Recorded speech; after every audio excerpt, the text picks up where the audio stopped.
گھر سارا جل گیا ہے، لیکن فائر بریگیڈ کا بڑی مہربانی ان کی، انہوں نے جو دروازہ جو انٹرنس پہ جو ڈور میٹ بچھا ہوا تھا وہ بچا لیا ہے. گھر جل گیا ہے لیکن بڑی تعریف ہے فائر بریگیڈ کی کہ انہوں نے جو ہے ڈور میٹ جو ہے وہ بچا لیا ہے. یعنی کیوں؟ کیونکہ اس دفعہ بھی الیکشن میں فرینکلی اگر ہم سن 2015 میں بھی اور نیشنل ایکشن پلان لاگو ہو چکا ہے، ملک میں اتنی سختی ہوئی ہے مختلف وائلنس پہ اور ان چیزوں پہ، اس کے باوجود اگر ہم ایسے انتخابات کروائیں جہاں پہ 15 16 17 20 لوگ مارے جائیں، پولیس پہ تھانوں پر دعویٰ جو ہے ڈالا جائے، اٹیک کیا جائے اور اس طرح کے وائلنس کے واقعات ہوں، تو یہ تو بہت بڑی سکینڈل ہے. کوئی اور جمہوریت میں اگر اس قسم کے انتخابات ہو، اس کے 15 20 17 18 تو دور کی بات ہے، 2 یا 3 بھی قتل ہو جائیں، تو میرے خیال میں election commission of Pakistan intervene کرتی اور نلیفائی کرتی اور پنش کرتی ان سیاسی جماعتوں کو جن کے کینڈیڈیٹس جو انہوں نے وائلنس استعمال کیا ہے.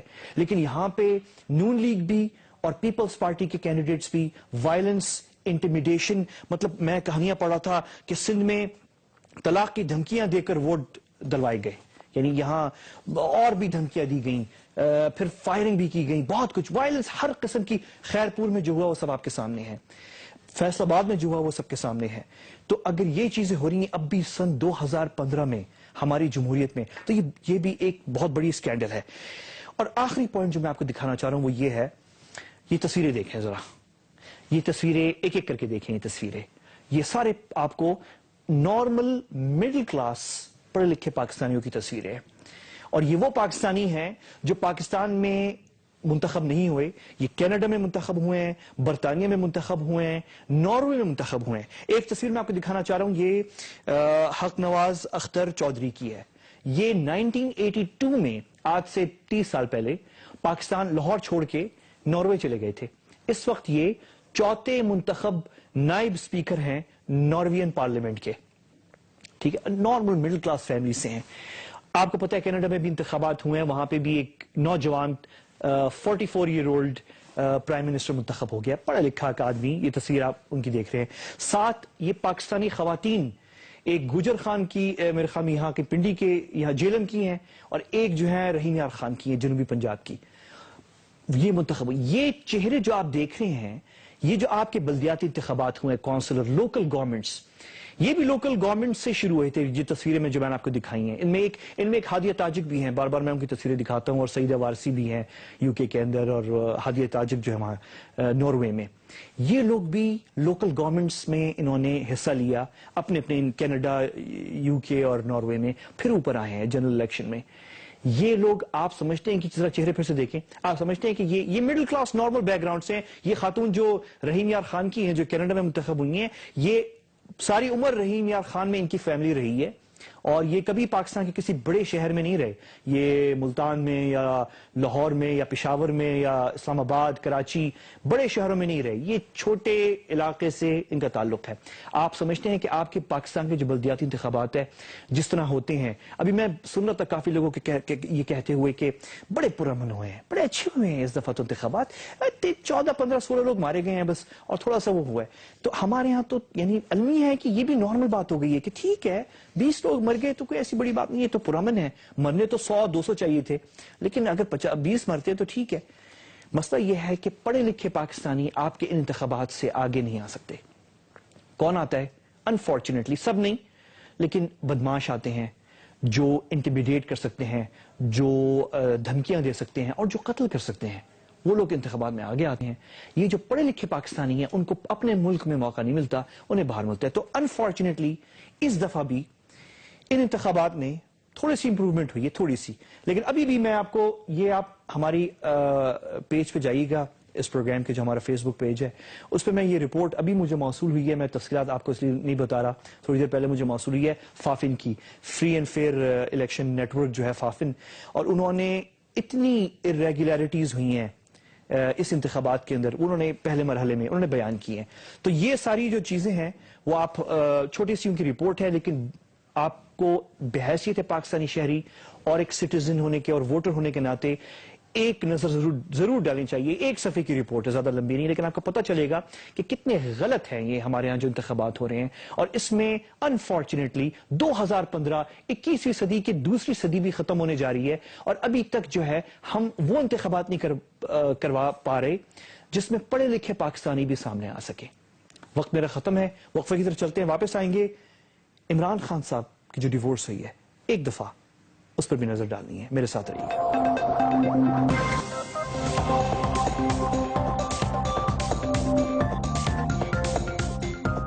ویلکم بیک, آپ دیکھ رہے ہیں ایٹ کیو. عمران خان پاکستان کی دوسری سب سے بڑی سیاسی جماعت پی ٹی آئی کے سربراہ کی طلاق جو ہے وہ اس پہ ابھی بھی باتیں ہو رہی ہیں. تھوڑی سی بیچ میں نہیں ہوئی الیکشن کی وجہ سے جو بلدیاتی انتخابات سندھ اور پنجاب میں ہوئے ہیں, اور میں نے آپ کو پتا ہے کہ جمعے کو میں نے اپنے خود پروگرام میں بڑی تنقید کی اپنے دوستوں پہ, میری اپنی جو اینکرز ہیں, میرے کولیگز ہیں, کہ اس پہ جو ہے جس طریقے سے بات کی گئی وہ اس طرح سے نہیں ہونی چاہیے تھی. اس خطا کا مرتکب میں خود بھی نہیں ہونا چاہ رہا, لیکن میں یہ سیگمنٹ ضرور کر رہا ہوں. اس کی وجہ یہ ہے کہ جس طرح سے باتیں ہو رہی ہیں اس طلاق کے بارے میں, لگ رہا ایسے ہے کہ یہ مسئلہ ابھی سٹوری ختم نہیں ہوئی ہے, یہ آگے پھر ابھر سکتی ہے, اور اس پہ میں نے بات کرنی ہے. لیکن میں نے اسٹوڈیو میں نے سوچا کہ میں پی ٹی آئی سے کسی کو بلاؤں, لیکن میں نے کہا کہ میں نے پی ٹی آئی کی سینئر لیڈرشپ سے کسی کو نہیں بلانا, اور میں نے وہ جو منجے ہوئے سیاستدان ہیں پی ٹی آئی میں ان کو بھی نہیں بلانا. میں نے پی ٹی آئی کی جو کور ہے وہی یوتھ ہے, جو آئیڈیولوجیکل کور ہے پی ٹی آئی کی, ان کا ایک نمائندہ بلانا ہے. اس لیے میرے پاس اس اسٹوڈیو میں عمر بٹ صاحب ہیں. عمر بٹ جو ہیں, بہت شکریہ آپ کا عمر, اپنا ٹائم نکالا. Thank you very much. اچھا, آپ میرے ساتھ اس لیے بیٹھے ہوئے ہیں کیونکہ آپ نے 30 سال کی عمر میں پی پی 10 پہ آپ نے الیکشن میں 2013 میں کھڑے ہوئے تھے.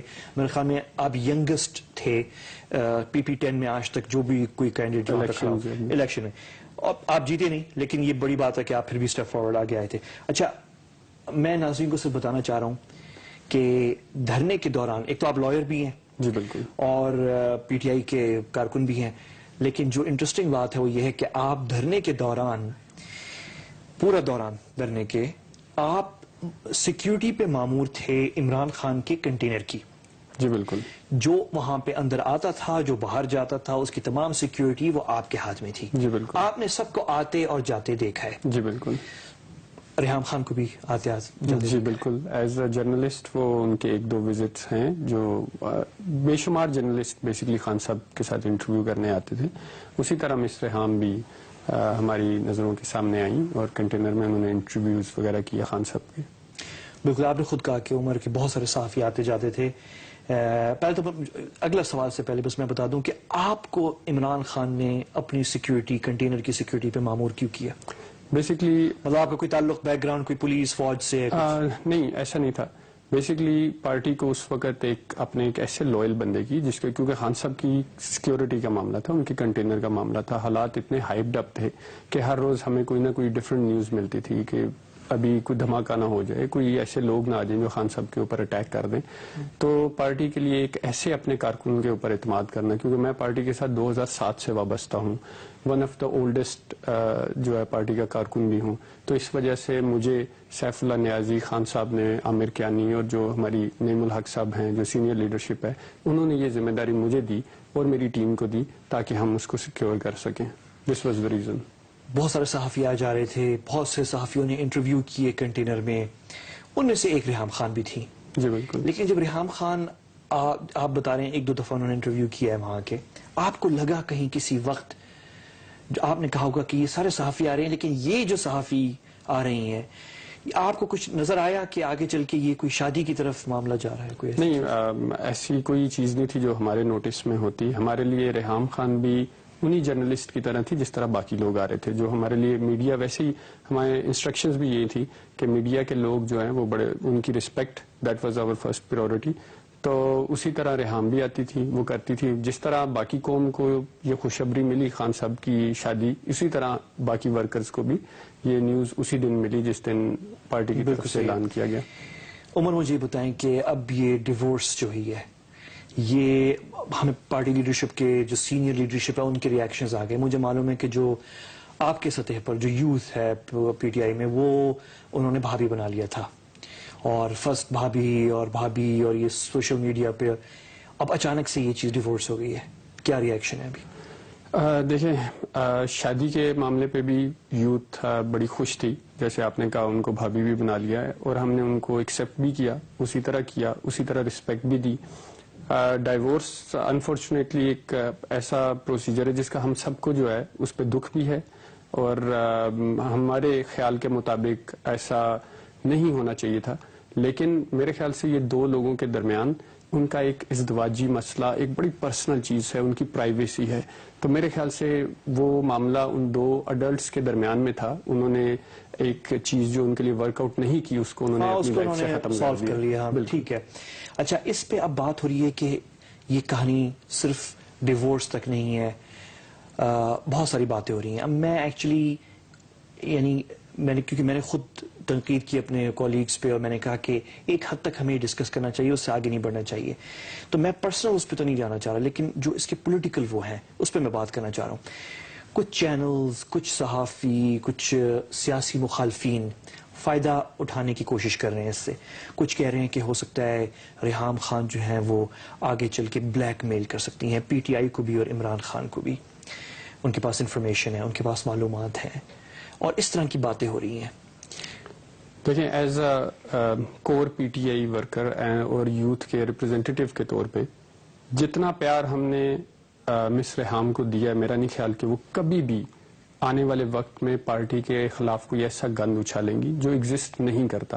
خان صاحب کی ذات اس وقت کرپشن سے پاک ہے، ہر طرح کے معاملے سے پاک ہے. ہی از دا اونلی لیڈر جو اس وقت پاکستان میں میرے خیال میں جن پہ سب سے کم انگلیاں اٹھائی جاتی ہیں.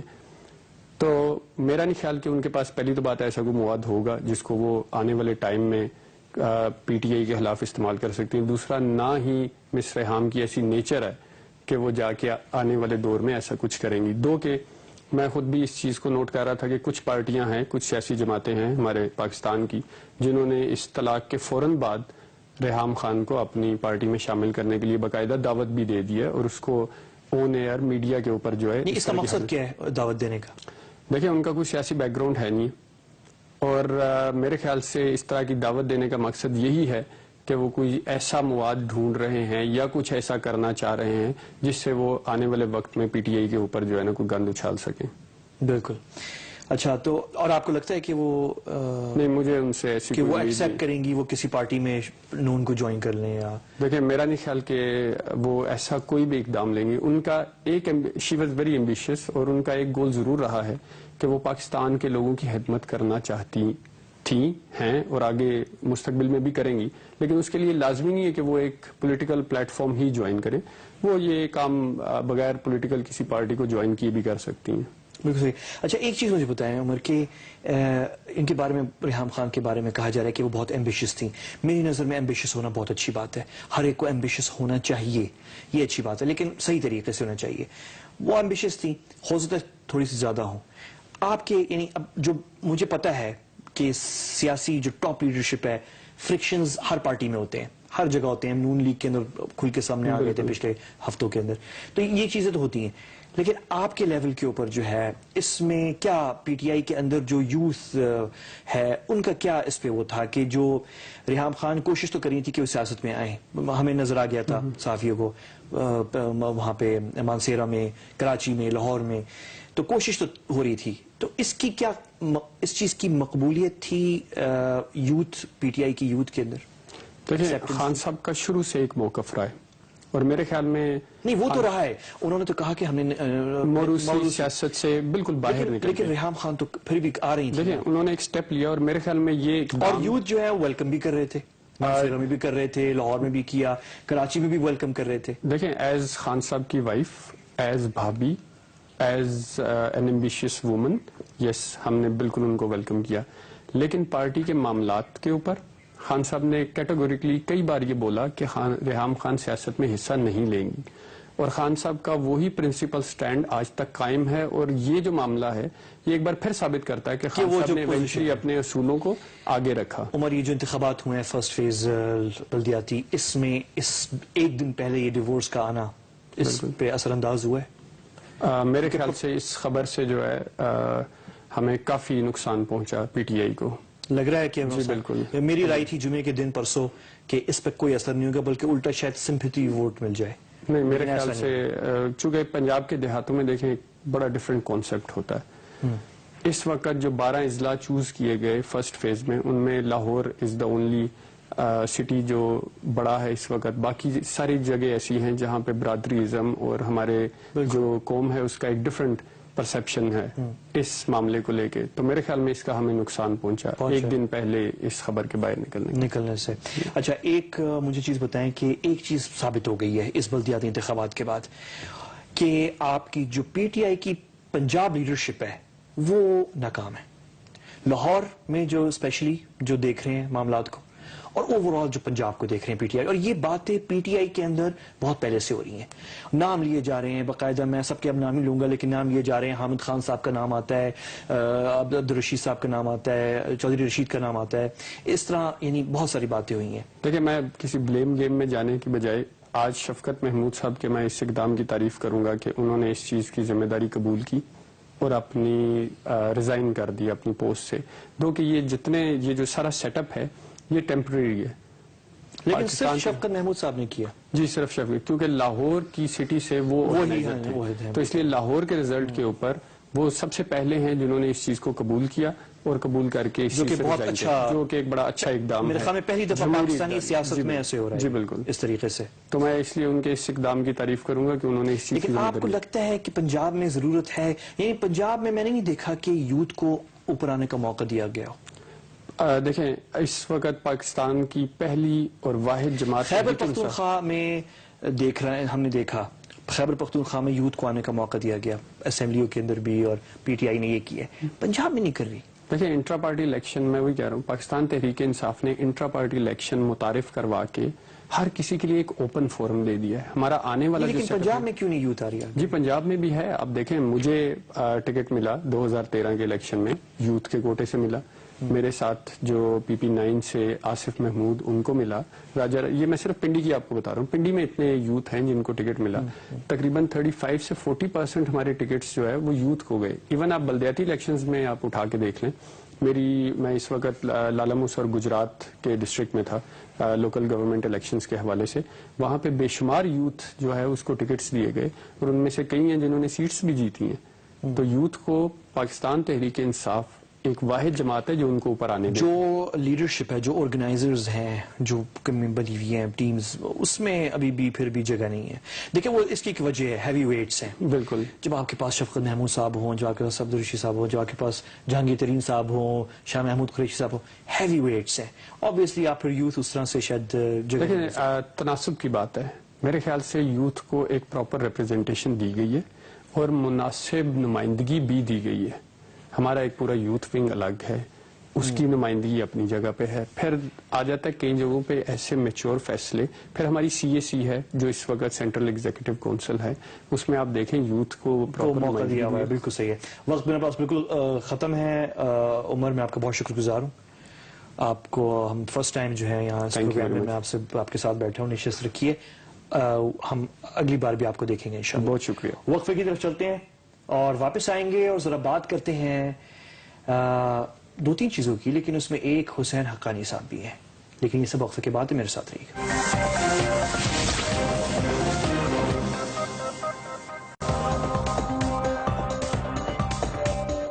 Welcome back. آپ دیکھ رہے ہیں ایڈ کیو.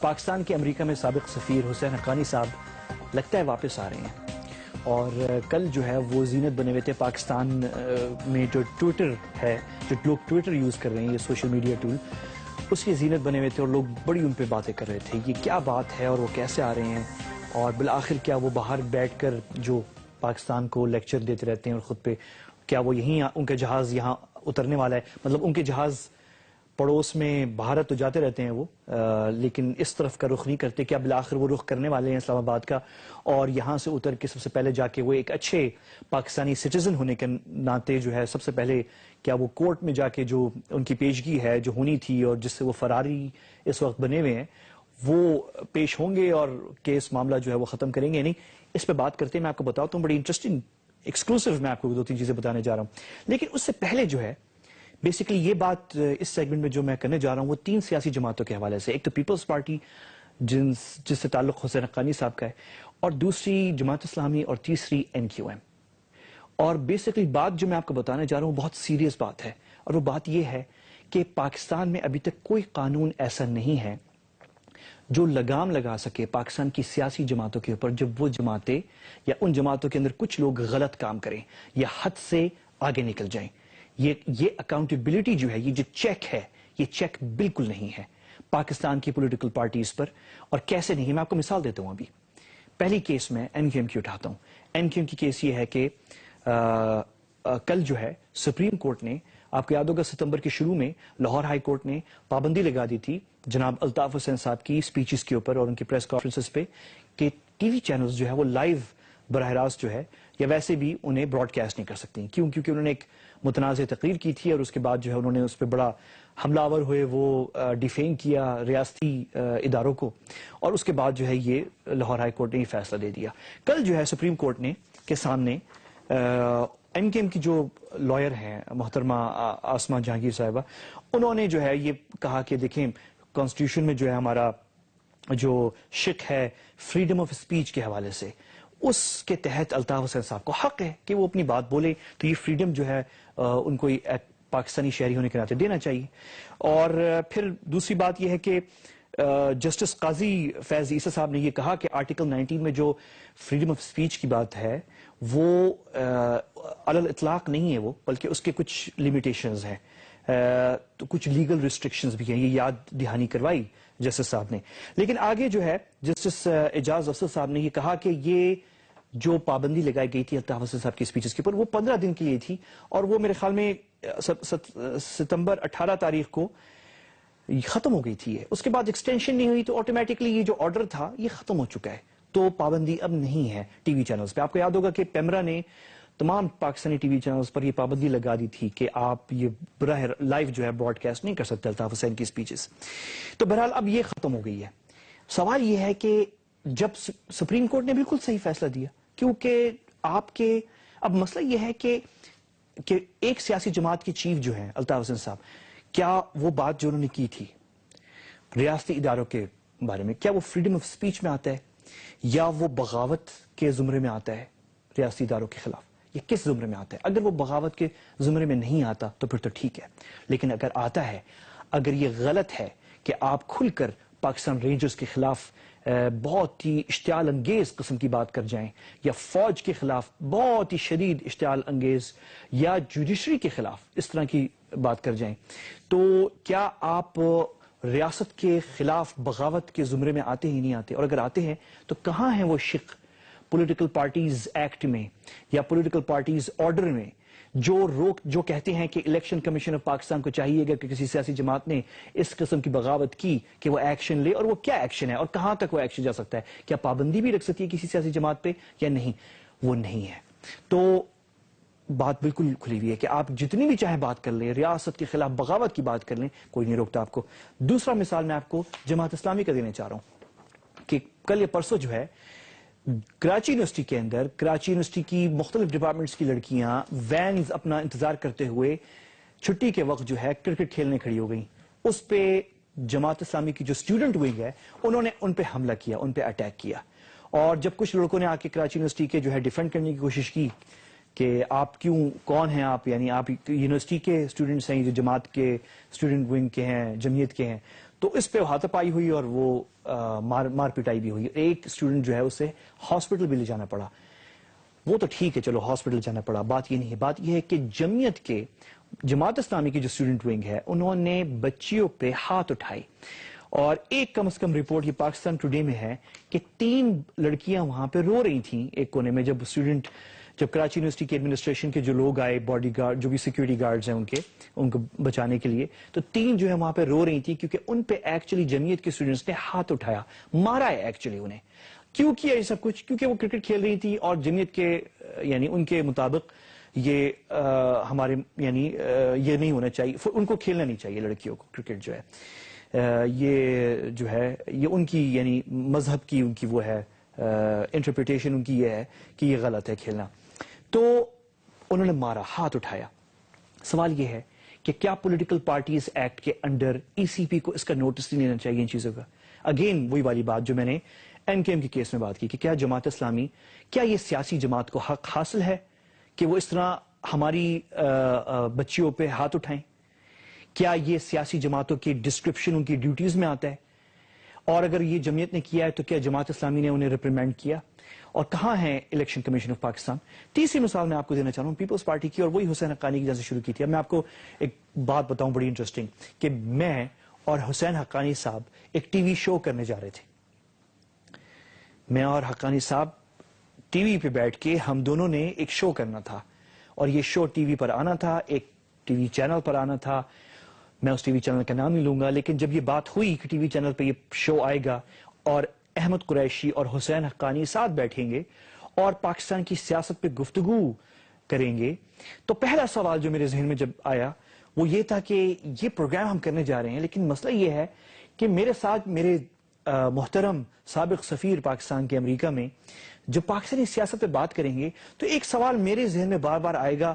اور میں نے پروڈیوسرز کو کہا کہ یہ سوال جو ہے میں ان سے بھی کروں گا اور آپ سے بھی کر رہا ہوں کہ کیا سپریم کورٹ آف پاکستان یا کوئی بھی پاکستان کی کورٹ جو ہے کیا اس پہ اعتراض نہیں اٹھائے گی کہ ایک شخص جو پاکستان سے فراری ہے اور وہ وانٹڈ ہے اور اس سے کہا گیا ہے کہ آپ حاضر ہوں سپریم کورٹ کے سامنے ایک کیس میں، اور وہ بڑی اہم کیس ہے جس کے اندر ہمارے ملک کے دو اہم ادارے، پاکستانی فوج اور پاکستان کی ISI، دو اہم ادارے ریاست کے، انہوں نے خود تاریخ میں پہلی دفعہ آ کے گواہی دی ہے کہ یہ ہمارے سابق سفیر صاحب جو ہیں وہ ایک ایسے کام میں ملوث پائے گئے ہیں جو کہ قومی مفاد کے خلاف ہے، نیشنل سیکیورٹی کے خلاف ہے. تو وہ صاحب جو ہیں جو فراری ہیں وہ کورٹس کے سامنے تو نہیں آ رہے، لیکن وہ ملک کی سیاست پہ ایک پاکستانی ٹی وی چینل پہ بیٹھ کے بات کر رہے ہیں. تو کیا یہ جائز ہے؟ کیا اس پہ کورٹ کہیں مجھے سمن تو نہیں کر دے گی، نوٹس تو نہیں سرو کر دے گی؟ تو اس پہ بات ہوئی اور پھر بعد میں فیصلہ ہوا واقعی بات تو صحیح ہے اور یہ پروگرام نہیں ہونا چاہیے حسین حقانی صاحب کو.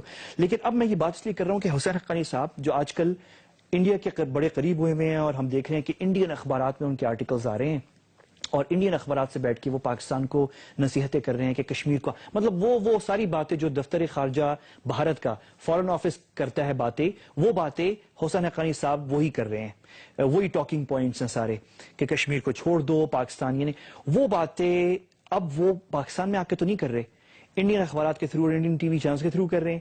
لیکن اب انہیں موقع اچانک سے پھر سے مل رہا ہے جو شروع میں نے آپ کو بتائی تھی کہ مجھے لگ رہا ہے کہ حقانی صاحب شاید واپس آنے کی تیاریاں کریں، کیونکہ اب وہ پاکستان کے ایک چینل، یہ کل میں ٹویٹر پہ دیکھ رہا تھا کہ ہمارے محترم مجیب الرحمان شامی صاحب ہیں، میرے بڑے ہیں، ہمارے بڑے، ان کا قدر احترام ہے، اور ان کے بارے میں کچھ ٹویٹس چل رہی تھیں ٹویٹر کے اوپر کہ اس پروگرام میں شامی صاحب کے کیوں حسین حقانی صاحب کو واپس بلایا جا رہا ہے اور ان کو بار بار پلیٹ فارم دیا جا رہا ہے. یہ اب ٹویٹر پہ ہو رہی تھی باتیں، میں آپ کو صرف دکھا رہا ہوں، یہ تو مجھے نہیں پتا کہ کیوں وہ بار بار آ رہے ہیں. لیکن سوال اگین، تیسرا سوال میرا وہی اٹھتا ہے کہ کہاں ہے وہ قوانین پاکستان کے جو ایم کیو ایم والی کیس ہو گئی، جماعت اسلامی والی کیس ہو گئی، یا پیپلز پارٹی کی حسین حقانی صاحب والی کیس ہو گئی، کہاں ہے وہ قوانین جو کہیں کہ یہ سیاسی جماعتیں جو ہیں جب بات معاملہ آتا ہے پاکستان کے حساس ایشوز پر یا نیشنل سیکیورٹی کے اوپر تو کیوں نہیں، کہاں ہے وہ ریڈ لائن جو ان سیاسی جماعتوں کو کراس نہیں کرنی چاہیے، اور وہ لوگ جو ملوث پائے گئے ہیں اگر وہ ملوث ہیں ایسی ایشوز کے اندر، یا تو وہ ملوث نہیں ہے، ہمیں بتا دیا جائے کہ نہیں ہے، یہ ختم ہو گیا جو ہے تو پھر تو معاملہ ختم ہے. لیکن اگر ہے تو سیاسی جماعتیں جو ہیں یہ ریڈ لائنز کراس کر بھی جاتی ہیں اور الیکشن کمیشن آف پاکستان کچھ نہیں کرتی. تو یہ وقت کب آئے گا کہ جب یہ ریڈ لائن کی تعین کی جائے گی اور سیاسی جماعتوں سے بھی کہا جائے گا کہ یہ ریڈ لائن ہے، اس پہ تمام پاکستانی شہری بشمول سیاسی جماعتیں جو ہیں اس پہ عمل کریں. وقت کم ہے، وقفے کی طرف چلتے ہیں، واپس آتے ہیں. ایک فائنل بہت اہم چیز میں نے آپ سے شیئر کرنی ہے، لیکن وقفے کے بعد میرے ساتھ رہیے گا.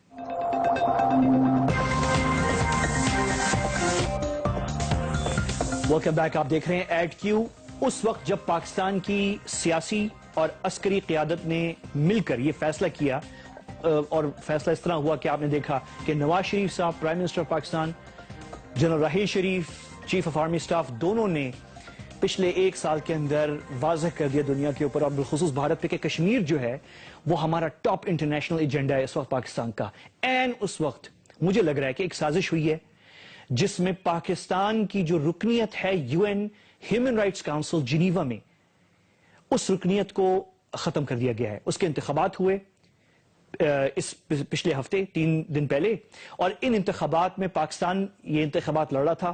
پاکستان یہ انتخابات پچھلے کوئی 7-8 سال سے لڑ رہا ہے، اور پاکستان کی مجھے پتا ہے کہ آپ لوگ سب یہاں سنتے ہیں، بتایا جاتا ہے کہ پاکستان بڑا آئسولیٹڈ ہے دنیا کے اندر، بڑا وہ ہے، لیکن حقیقت یہ ہے کہ پاکستان کی ڈپلومیسی بہت افیکٹو ہے، اور پاکستان کا بڑا وزن ہے انٹرنیشنل فورمز کے اندر. اور اسی لیے پاکستان یون ہیومن رائٹس کاؤنسل میں پچھلے 7-8 سالوں سے منتخب ہوتا آتا رہا ہے.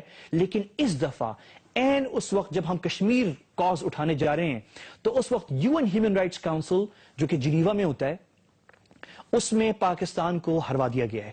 اور یہ سازش مجھے باہر سے نہیں ہوتی دکھائی دے رہی، یہ انفارچونیٹلی مجھے لگ رہا ہے کہ یہ اسلام آباد میں ہوئی یہ سازش، یہ اور حکومت کے اندر سے ہوتی دکھائی دے رہی ہے. کیونکہ اس وقت جب یہ الیکشن ہونے جا رہے تھے، جب ہمیں ایک قابل سفارتکار کی ضرورت تھی جنیوا میں جو کینویسنگ کرتا، لابینگ کرتا، جس طرح کے ضمیر اکرم صاحب موجود تھے جنیوا میں، ٹھیک اس انتخابات سے چند دن پہلے انہیں ریپلیس کر دیا جاتا ہے، ایک نیا سفیر بھیج دیا جاتا ہے جو کہ وہ بھی قابل احترام ہے، اس میں کوئی شک نہیں ہے. لیکن یہ آپ کو کوئی بھی بات بتا سکتا ہے کہ انتخابات سے پہلے آپ ایک ایکسپیرینس شخص کو ہٹا کے جس نے لابینگ کرنی ہے اور ایک نئے ایمبیسڈر کو لے آئیں، یہ زیادتی ہے دونوں کے ساتھ. کیونکہ جو جا رہا ہے اس کے پاس تجربہ ہے، وہ کر سکتا تھا کینویسنگ، وہ نہیں کر پائے گا ظاہر ہے. اور جو نئے آ رہے ہیں ان پہ آپ ذمہ داری ڈال رہے ہیں لابینگ کرنے کی، اور ان کی ابھی اس طرح سے کانٹیکٹس نہیں بنے ہوئے، اور کانٹیکٹس لابینگ جو ہے وہ کانٹیکٹس پہ ہوتی ہے. تو یہ چیز انفارچونیٹلی بہت بڑا دھچکا ہمیں لگ گیا ہے کہ کشمیر کاز جو اٹھانے ہم جا رہے تھے. اور یہ میں آپ کو تھوڑی سی 1-2 چیزیں دکھانے جا رہا ہوں کہ یہ دھچکا جو ہے، یعنی ایون میں آپ کو بتاؤں کہ یو این واچ ایک آرگنائزیشن ہے جو کہ جنیوا بیسڈ ہے. یہ بیسکلی پرو اسرائیلی ہیومن رائٹس تنظیم ہے جو بیسکلی یہ ثابت کرنا چاہتی ہے کہ یو این جو ہے وہ اماجگاہ بن چکی ہے ان ممالک کی جن میں بڑی انسانی حقوق کی خلاف ورزیاں ہوتی ہیں، جس میں روس ہے، چین ہے، پاکستان ہے، ایران ہے، سعودی عرب ہے اور دوسرے ممالک ہیں. اور اسرائیل جو ہے وہ اسرائیل اور امریکہ کو تنقید نہیں کرتی. یہ تنظیم جو ہے، اس تنظیم نے اس الیکشن ہونے سے پہلے اسپیشل ایونٹ کروایا نیو یارک کے اندر. یہ میں آپ کو تصویر دکھا رہا ہوں، یہ تصویر دیکھیں. اور اس میں یہ پاکستانی کوئی وہ ہیں برٹش پاکستانی قانتا احمد، یہ کوئی ہیومن رائٹس ایکٹیوسٹ ہیں، لندن میں ہوتی ہیں، ان کو اسپیشلی نیو یارک بلایا گیا اور ان سے یو این میں جو پریس میڈیا کلب ہے وہاں پہ اسپیشلی پریس کانفرنس کروائی گئی پاکستان کے خلاف کہ پاکستان کو ری الیکٹ نہیں ہونا چاہیے انتخابات کے اندر، یہ جو ہیومن رائٹس کاؤنسل کے ہو رہے ہیں. اور انفارچونیٹلی ہوا یہی کہ پاکستان جو ہے وہ ڈیفیٹ ہو گیا. کون منتخب ہوا؟ وینزویلا منتخب ہو گیا، بروندی، ایکواڈور، ایتھیوپیا، کرغزستان، ٹوگو اور یو اے ای امارات، اور ٹوگو تک ملک. لیکن پاکستان جس کی اتنا وزن ہے، مطلب پاکستان یہ وہ ملک ہے جس نے آج سے 1 سال پہلے، 1 سال بھی نہیں، 1 سال سے بھی کم، ڈرون، پچھلے سال بلکہ 2014 میں پاکستان نے ڈرون کے خلاف امریکہ، برطانیہ اور فرانس کی اپوزیشن کے باوجود جو ہے ڈرون ریزولوشن پاس کروائی اقوام متحدہ کے اندر. تو پاکستان جو ہے وہ ڈیفیٹ ہو گیا انفارچونیٹلی. اور یہ ساری ایکٹیویزم ہوئی ہے. اور یہ دیکھیں ایک رپورٹ، یہ ایک انڈیا کے ایک اخبار میں رپورٹ شائع ہوئی ہے کہ یہ پاکستان کا ڈیفیٹ ہونا میجر سرپرائز ہے کہ پاکستان کیسے ڈیفیٹ ہو گیا. اور اس کی ایک ہی وجہ بتائی جا رہی ہے کہ پاکستان نے کوئی لابنگ نہیں کی. تو اب سوال یہ اٹھتا ہے دفتر خارجہ سے اور پرائم منسٹر نواز شریف صاحب کی حکومت سے کہ آیا یہ جان بوجھ کے پاکستان کو ڈیفیٹ کروائی گئی ہے یا نہیں، اور کیا وجہ تھی کہ ضمیر اکرم صاحب کو اس وقت جب یہ کینویسنگ اور لابنگ ہو رہی تھی ووٹس کے لیے، اس وقت جو ہے کیوں تبدیل کیا گیا پاکستان کا سفیر. میں تو کہہ رہا ہوں کہ اس پہ انویسٹیگیشن ہونی چاہیے پارلیمنٹ کے اندر بھی اور گورنمنٹ کے اندر بھی، کیونکہ میرا خیال ہے، میری پرسنل رائے ہے کہ یہ کشمیر کو جو ہم میجر طور پہ اٹھانے جا رہے تھے انٹرنیشنل لیول کے اوپر، اسے گرانے کے لیے اس کے خلاف یہ سازش کی گئی ہے. اسے انویسٹیگیٹ کیا جائے اور ہم بھی کریں گے اسے اپنے اگلے پروگرام کے اندر اگلے ہفتے. اس وقت کے لیے مجھے اجازت دیجیے. اللہ حافظ.